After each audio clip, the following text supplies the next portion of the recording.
চট্টগ্রামের সীতাকুণ্ডে শিপইয়ার্ডে বিষাক্ত গ্যাসের বিষক্রিয়ায় 9 শ্রমিকের মৃত্যুর ঘটনায় তদন্ত শুরু করেছে প্রশাসন। সকালে ঘটনাস্থল পরিদর্শন করেছেন শিল্প সচিব, জেলা প্রশাসক সহ ঊর্ধ্বতন কর্মকর্তারা। পরীক্ষায় দুর্ঘটনা কবলিত জাহাজে মাত্রাতিরিক্ত হাইড্রোজেন সালফাইড গ্যাস পাওয়া গেছে। ঘটনার কারণ অনুসন্ধানে গঠন করা হয়েছে পৃথক দুটি তদন্ত কমিটি। সীতাকুণ্ডের ফেরদৌস শিপইয়ার্ডে বিষাক্ত গ্যাসে শুক্রবার 9 জন প্রাণ হারানোর ঘটনায় এখনও যেন আতঙ্কপুরী পুরো এলাকা।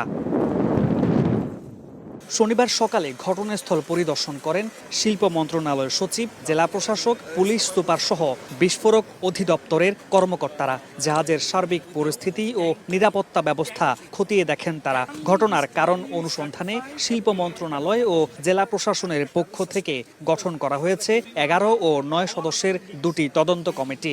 দুর্ঘটনার আগে এবং পরে পরিস্থিতি, নিরাপত্তা ব্যবস্থা এবং কারো অবহেলা ছিল কিনা তা খতিয়ে দেখবে কমিটিগুলো।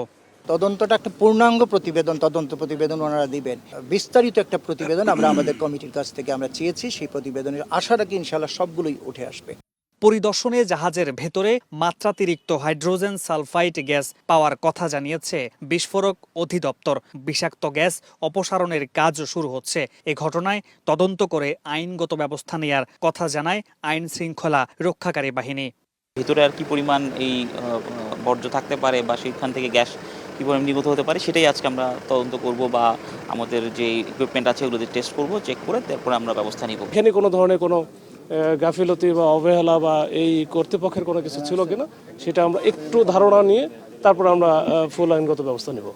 গ্রিন শিপইয়ার্ড সার্টিফিকেটধারী এই প্রতিষ্ঠানে কেন এমন দুর্ঘটনা ঘটল খোঁজা হচ্ছে সে প্রশ্নের উত্তরও।